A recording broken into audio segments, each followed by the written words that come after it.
या तो बर्फीली चोटी पे तिरंगा लहरा के आऊंगा, नहीं तो उसी तिरंगे में लिपटा हुआ चलाऊंगा, लेकिन आऊंगा जरूर, लेकिन आऊंगा जरूर।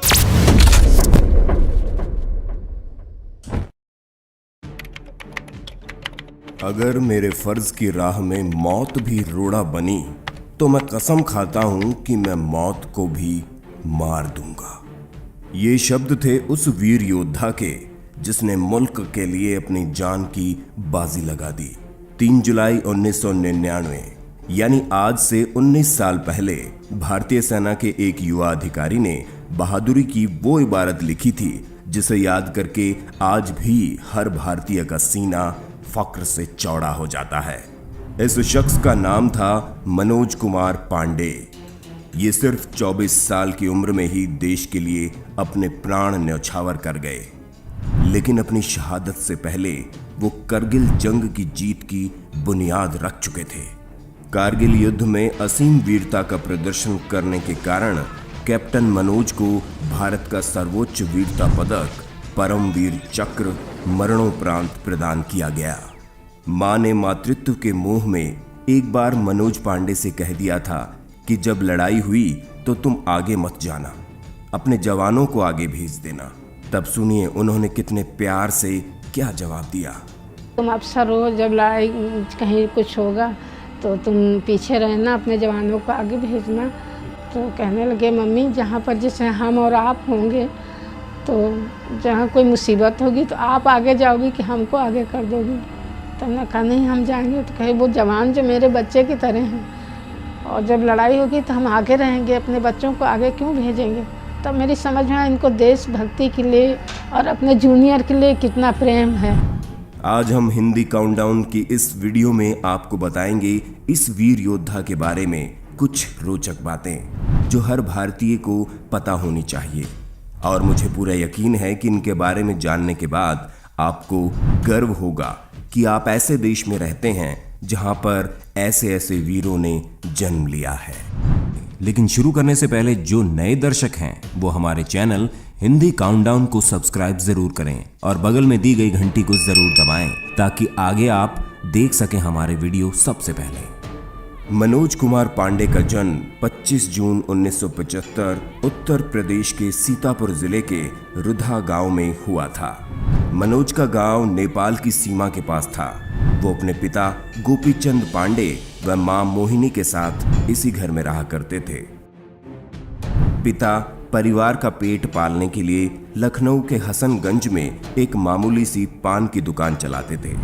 मनोज की सबसे खास बात यह थी कि वो कभी भी अपनी पढ़ाई के खर्चे या अपनी ज़रूरतों के लिए पिता या परिवार पर बोझ नहीं बने। वो अपनी मेहनत के बूते स्कॉलरशिप लेकर पढ़ाई करते रहे।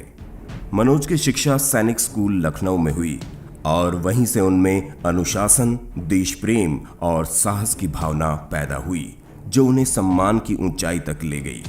वो शुरू से ही एक मेधावी छात्र थे और उनकी खेलकूद, बॉडी बिल्डिंग, बॉक्सिंग वगैरह में बहुत रुचि थी। मनोज कुमार पांडे को देश प्रेम के प्रति प्रेरित करने में उनकी मां का हाथ था। वो उन्हें बचपन से ही वीरता की कहानियां सुनाया करती थी और वो मनोज का हौसला भी बढ़ाती थी कि वो हमेशा जीवन में सम्मान और यश पाए। कैप्टन मनोज ने बचपन में ही इंडियन आर्मी में शामिल होने का मन बना लिया था।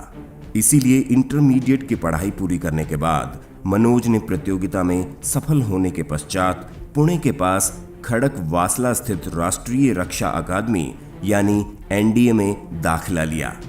प्रशिक्षण पूरा करने के पश्चात वे बतौर एक कमीशन्ड ऑफिसर 11वां गोरखा राइफल्स की पहली बटालियन में पहुंच गए और उनकी तैनाती कश्मीर घाटी में हुई।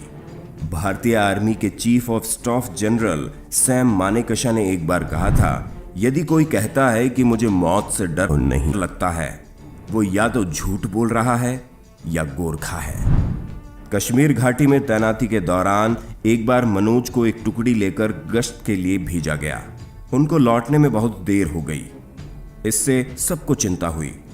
जब वो अपने कार्यक्रम से 2 दिन देर से वापस आए तो उनके कमांडिंग ऑफिसर ने उनसे इस देर का कारण पूछा। तो उन्होंने जवाब दिया कि हमें अपनी गश्त में उग्रवादी मिले ही नहीं, तो हम आगे चलते ही चले गए जब तक कि हमने उनका सामना नहीं कर लिया। वो ऐसे थे वीर मनोज पांडे। इसी तरह जब उनकी बटालियन को सियाचिन में तैनात होना था, लेकिन उनकी पोस्टिंग युवा अफसरों की ट्रेनिंग में कर दी गई। वो इस बात से परेशान हो गए कि इस ट्रेनिंग की वजह से वो सियाचिन नहीं जा पाएंगे। अगर आप सियाचिन में हमारे सैनिक कैसे रहते हैं और क्या क्या कठिनाइयों का सामना करते हैं नहीं जानते, तो हमारी सियाचिन वाली वीडियो जरूर देखें। आपको एहसास हो जाएगा कि ये कितना कठिन काम है। लिंक आपको डिस्क्रिप्शन में मिल जाएगा।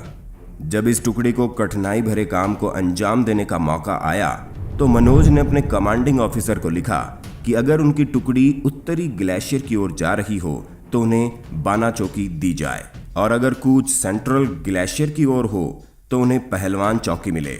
ये दोनों चौकियां दरअसल बहुत मुश्किलों से भरी है और यहाँ के लिए जबरदस्त हिम्मत चाहिए, और यही मनोज पांडे चाहते थे। आखिरकार मनोज कुमार पांडे को लंबे समय तक 19,700 फीट ऊंची पहलवान चौकी पर डटे रहने का मौका मिला, जहां उन्होंने पूरी हिम्मत और जोश के साथ काम किया। सियाचिन की चौकी से जब मनोज कुमार पांडे की टुकड़ी वापस लौटी, तब उनकी छुट्टियों का समय हो गया था, लेकिन तब तक कारगिल की जंग शुरू हो चुकी थी। उन्होंने खुद आगे बढ़कर कारगिल जंग में शामिल होने के लिए इजाजत मांगी। अगर वो छुट्टी मांगते तो उनको छुट्टी भी मिल सकती थी। इसके बावजूद उन्होंने सेना के ऑपरेशन का हिस्सा बनने के लिए अपना नाम आगे बढ़ा दिया था। कूच से पहले मनोज को लेफ्टिनेंट से प्रमोशन कर कैप्टन बना दिया गया। इसके साथ ही मिली खालूबार को फतह करने की सबसे बड़ी जिम्मेदारी। कारगिल युद्ध के कठिन मोर्चों में एक मोर्चा खालूबार का था। कैप्टन मनोज कुमार पांडे ने युद्ध के दौरान अपनी मां को एक आखिरी खत लिखा। उन्होंने खत में अपनी मां से कहा कि आप लोग ईश्वर से प्रार्थना करो कि मैं जल्द ही दुश्मन को अपनी मातृभूमि से खदेड़कर घर वापस आऊं। उस पर उनकी मां ने जवाब देते हुए लिखा कि बेटा, कुछ भी हो जाए तुम अपने कदम पीछे ना हटाना। मां की इस बात ने कैप्टन मनोज पांडे के अंदर असीमित ऊर्जा भर दी थी। मनोज 11वीं गोरखा राइफल्स की बी कंपनी के साथ मिशन खालूबार के लिए 2 से 3 जुलाई 1999 को निकल पड़े और उस जंग की शुरुआत की जिसे कारगिल की निर्णायक जंग कहा जाता है। कारगिल का युद्ध बहुत से कारणों से विशेष कहा जाता है। एक तो यह युद्ध बेहद कठिन और ऊंची चोटियों पर लड़ा गया था, जो बर्फ से ढकी और दुर्गम थी। साथ ही यह युद्ध पाकिस्तान की लंबी तैयारी का नतीजा था, जिसकी योजना उसके मन में बरसों से पल रही थी। दुश्मन ऊंचाई पर छिपकर नीचे के हर मूवमेंट पर नजर रखे हुए था। खालूबार में पाकिस्तानी घुसपैठिए लगातार भारतीय सैनिकों को निशाना बनाकर गोलीबारी कर रहे थे। एक बेहद मुश्किल जंग के लिए मनोज कुमार अपनी टुकड़ी के साथ आगे बढ़े। पाकिस्तानी सेना को मनोज पांडे के मूवमेंट का जैसे ही पता चला, उसने ऊंचाई से फायरिंग शुरू कर दी। लेकिन फायरिंग की बिना कोई परवाह किए मनोज काउंटर अटैक करते हुए और हैंड ग्रेनेड फेंकते हुए आगे बढ़ गए। अपने कुशल नेतृत्व का परिचय देते हुए कैप्टन मनोज पांडे ने पहले तो अपनी पलटन को एक सुरक्षित स्थान पर पहुंचाया, उसके बाद जवाबी कार्रवाई की रणनीति बनाई। कैप्टन मनोज चाहते थे कि सुबह होने से पहले उनकी कंपनी खालूबार की पोस्टों पर कब्जा कर ले, क्योंकि सूरज उगते ही पाकिस्तानी घुसपैठिए उनकी पलटन की हर हरकत को आसानी से देख सकते थे। सबसे पहले उन्होंने खालूबार की पहली पोजीशन से दुश्मन का सफाया किया। आमने सामने की लड़ाई में 2 पाकिस्तानी सैनिकों को उड़ा दिया और पहला बंकर ध्वस्त कर दिया। इसके बाद उन्होंने दूसरी पोजीशन पर जमे पाकिस्तानी सैनिकों को मारकर दूसरा बंकर भी ध्वस्त कर दिया। इसके बाद मनोज कुमार पांडे अपने जवानों का हौसला बढ़ाते हुए और गोलियों की परवाह न करते हुए तीसरी पोजीशन की तरफ बढ़ चले। वहां भी उन्होंने पाकिस्तानी सैनिकों को मारकर उनका बंकर उड़ा दिया, लेकिन इस दौरान एक गोली उनके कंधे और पैर पर लग चुकी थी। इसके बावजूद मनोज रुके नहीं। अपने घावों की परवाह किए बिना वो चौथे बंकर की ओर बढ़े। उन्होंने जोर से गोरखा पलटन का हल्ला लगाया और चौथे बंकर की ओर एक हैंड ग्रेनेड फेंक दिया। तभी दुश्मन की अंधाधुंध चलती गोलियों में से एक गोली उनके माथे पर लगी, लेकिन उनके हाथ से फेंके गए ग्रेनेड का निशाना अचूक रहा और ठीक चौथे बंकर पर लगा उसे तबाह कर गया। लेकिन मनोज कुमार पांडे भी उसी समय धराशायी हो गए। लेकिन जाते जाते मनोज ने नेपाली भाषा में आखिरी शब्द कहे थे, ना छोड़नू जिसका मतलब होता है किसी को भी छोड़ना नहीं।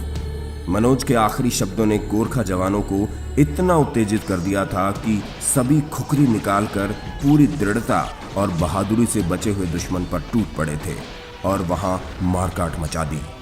5-5 फुट के गोरखाओं ने 6-6 फुट के पठानों के सर धड़ से अलग कर दिए और विजयश्री हासिल कर तिरंगा लहरा दिया। मनोज कुमार पांडे की अगुवाई में की गई इस कार्रवाई में दुश्मन के 11 जवान मारे गए थे।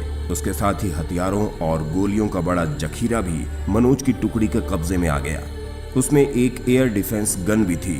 तिरंगे से लिपटे ताबूत में इस शहीद का शव जब लौटा तब पूरे देश के लोगों की आंखें नम हो गई। 24 साल की उम्र में एक जाबाज जिंदगी को अलविदा कहने से पहले देश के लिए अपना फर्ज पूरा कर गया। मनोज कुमार पांडे से जब सेना में भर्ती के लिए इंटरव्यू में पूछा गया कि आप आर्मी क्यों ज्वाइन करना चाहते हो, मनोज ने जो जवाब दिया उसे सुनकर वहां मौजूद हर शख्स चौंक गया। उनके सामने बैठे इस दुबले पतले लड़के ने कहा था, मुझे परमवीर चक्र चाहिए। और जैसा कि उन्होंने कहा था वैसा करके भी दिखाया, क्योंकि मरणोपरांत मनोज पांडे को सर्वोच्च वीरता सम्मान परमवीर चक्र से सम्मानित किया गया। हम आशा करते हैं आपको हमारी वीडियो पसंद आई होगी। मनोज कुमार पांडे के इस अदम्य साहस की इस कहानी को ज्यादा से ज्यादा लोगों तक पहुंचाएं और ऐसे ही वीडियो आगे देखने के लिए हिंदी काउंटडाउन को सब्सक्राइब जरूर करें। किसी गजरे की खुशबू को महकता छोड़ आया हूँ, मेरी नन्ही सी चिड़िया को चहकता छोड़ आया हूँ। मुझे सीने में अपने तू लगा लेना ऐ भारत माँ, मैं अपनी माँ की बाहों को तरसता छोड़ आया। जय हिंद।